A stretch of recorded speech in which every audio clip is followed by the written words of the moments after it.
Middletown North. I'm your host, Sophia Haber-Brock, and welcome back to the first edition of the North News for the 2021-2022 school year.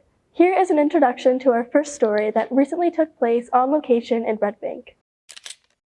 Son, when you grow up, would you be the savior of the broken, the beaten, and the damned? Hey, everybody! It was so nice we had to do it twice. Welcome back to Movies, ladies and gentlemen. May I present to you New Jersey icon, Mr. Jason Mewes. Happy to be here. Not only are we returning to movies here at Gianni's, the wonderful folks at Gianni's hosting us yet again, but we return here almost a third time. We were here a month ago shooting Clerks 3 here. This became the movies from Clerks 2. We got Jason Mewes here to cut the ribbon. We do that, we can start eating, everybody. Here we go. Ready?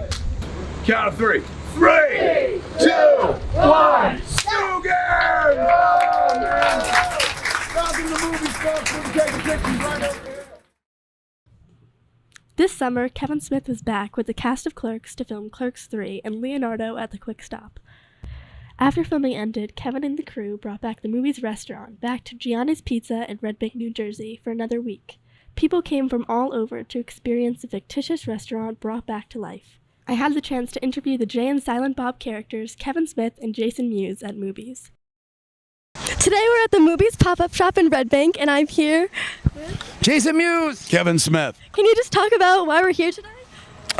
He's the better talker than I am. Articulated. We're here for the Movies pop-up, which is an amazing place. I'll take over, Yeah. yes. The Movies pop-up, ladies and gentlemen, the second time we have done it here at Gianni's Pizzeria. Gianni's sweet enough, the folks in Red Bank, sweet enough to let us do movies here. Not only do movies here twice, last year and this year, but also we shot a scene, or 2 scenes, 3 scenes from Clerks 3 here about 3 weeks ago. So it's not only just a fun pop-up movies restaurant. Now when fans come here, they can know that they're actually walking into one of the sets that we use. And for those people who are like, who are you old men? We made movies a long time ago in the 90s, before any of you were born, when you were not even figments of imagination. You weren't even a stirring in the loins at that point. We were making movies way back then.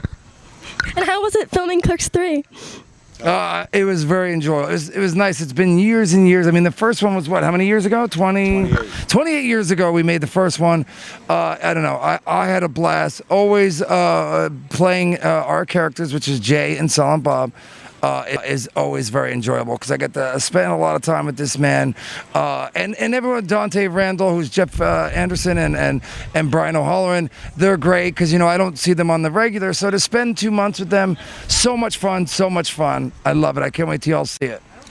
Let me tell you why he liked it so much. Last movie we made was Jay and Silent Bob Reboot, and since our names were in the title, we're in like literally every scene. So that is like going to work, because every day you're on call 12, 14 hours a day. Clerks 3, Jay and Silent Bob are in a few scenes. We're not the stars of the movie. So this guy had days where he'd come in, we'd be like, action, he'd be like, snooch to the nooch, we'd be like, cut, Jason's done for the day, and he was done. And he just went home. I had a blast. Whole thing was designed not just to like make a movie, which Lionsgate paid for, thank God. But I'm obviously very old and stuff. I just turned 51 the day we started making the movie. So for me, it was definitely more about therapy. People my age tend to go through midlife crises. I figured the best way to go about my midlife crises was to turn the clock back, go back in time. And so since we made that movie at the same place where I also used to work, if we made another movie there, it'd also be therapeutic because I could literally go back to work Quick Stop the way I did when I was 19, 20, 21. Good news is, unlike when I used to work at Quick Stop, I didn't have to be there, right? Like I was responsible back then. Now I can just walk in, pretend, and leave. So for me, it was great. Like it turned my clock back, and my clock's always been turned back. Like, to be fair, like I am old, but I've since the movie took off back in like 1994, I've tried to live like a teenager, man, because teenagers really understand how to live. Very selfish, very self-centered and whatnot. No offense, but we all know. So this was a way of doing that, man. It was probably one of the most self-centered acts I've ever been involved in. I've never done therapy, but obviously this was very expensive therapy and stuff. I've just never sat on a couch. Those are my bragging rights. But I made a whole movie to kind of get over being old. So long story short, I had a great summer. Thank you so much. Thank you, guys. The TV film students had a busy summer as their films played in numerous festivals all over the country, from cities such as Las Vegas to New York City. We talked to two of the TV film students, Jacob and Samantha, about their films getting into film festivals and winning awards. It was a really cool experience. Honored to be doing it. A lot of fun to film. It was definitely a different experience. I've never done anything like that involving film festivals, and this was my first short film that I actually submitted. So it definitely a surreal experience, but very exciting, something I got to share with my family, and they shared my excitement. It was thrilling. Because I didn't even know I was going to win. It was just kind of a thing. Because I worked so hard on the film, so I was just very happy to win. And it was a really cool experience. Amazing. Also a little nervous because I didn't know what to do. I was just kind of standing there awkwardly holding the thing while my family took pictures and just saying a couple things about it. I was not prepared at all, but it felt really good. So we did this film called Lights, and we shot it in like, 5-10 minutes. Pretty cool film, and hopefully we get that up in film festival soon. Definitely a couple more. I want to focus more on the one I submitted in the film festival. That was just experimental, seeing what I could do, seeing how far I could go with the program with what I knew about it. This time I want to try focusing more on storytelling and making a more coherent story. Because last time a couple people were asking me, oh, what's going on? What's the story behind it? And I'm just kind of like, it looked cool. We recently added new equipment to the TV film studio as we added podcasting. Mr. Cullen is here to show us the equipment, and if any classes would like to do a podcast, to just let us know. Well, hello.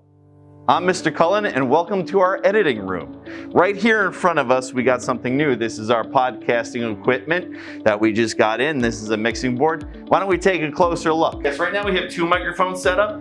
We could set up more. We're working on that. They have different connectors, so we're working on getting those different connectors for the microphones to set up. But right now, 2 people can come here and podcast, talk to each other. This is a mixing board, and we put the volume up on here.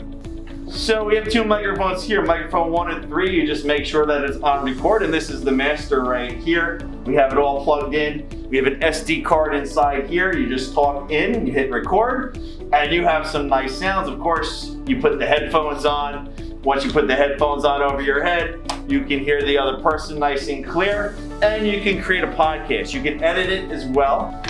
So here on this side, we have StreamYard, where you can record right on the screen. So you can talk to anybody all over the country, anywhere in the country at the same time, and you can record your podcast not only on audio but also on video as well using StreamYard. So putting all this together, block 3, usually I'm in here, and you can come in, and if you just sign a sheet up and you can record a podcast for class or do it on video, or if you need to interview someone in another country or in another state, this is the best way to do it through StreamYard. You can do it at any time. I recently had the opportunity to interview actor Joseph D'Onofrio, who you may recognize from the film Goodfellas and A Bronx Tale. He will be hosting a comedy event on October 16th at the Middletown Sports Complex. Today, I'm joined by Joseph D'Onofrio. He's known for many roles, including young Tommy in Goodfellas, Slick in A Bronx Tale, and his reoccurring role of Staten Island Mike on the TV sitcom Are We There Yet? And you worked with some really amazing actors, and you've been successful in both comedy and dramatic roles throughout your career, which I think you've had an amazing career so far. So actually, first, I think we should talk about your upcoming show, right, in Middletown. Can you talk about that? Of course. Thank you for those kind words. I appreciate it. My show is October 16th at the Middletown Sports Complex. It's going to be stand-up comedy. I got 4 stand-up comedians and myself. I got Bob DeBono, Steve Marshall, Patty Roxborough, and Drew Frazier, and I'm hosting. We're going to have a 3-course dinner. Great food. It's only $65 a person. It's like you get the food and the comedy shows for free. It starts at 5:30. The doors open. Food's going to probably come out at like 6 o'clock. Eat, and then the show. And it's going to be really good. And thank you for having me on your show. Yeah, of course. It's great to have you. So, what was your first like big break? How did you get into acting and movies and stuff like that? From breakdancing. Breakdancing. Wow. Can you talk more about that? When I was a kid, I used to breakdance. And I was in a breakdance contest called the Big Breakdance Contest. It was in the city.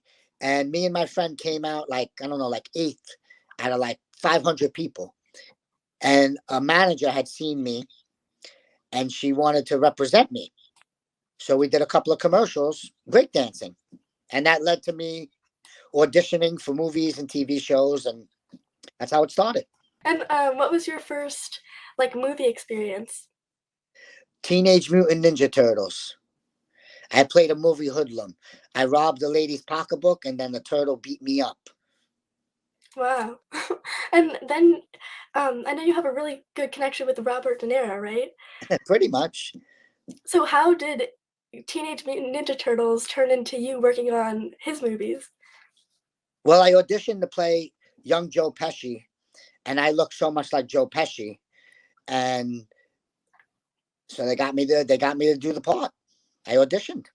And what was your experience working on them? Do you have any specific experiences that like stood out to you or funny experiences? It was just excellent. It was so great starting on that level and working with the best of the best. I mean, those guys knew what they were doing and they made it easy for me. They made me feel comfortable. I came in, I did my work, and then I went home, man. A really, really nice time. I'm very grateful to those guys. You can see the full interview on our YouTube page, Middletown North TV Film Production. That's it for the news. Thanks for watching.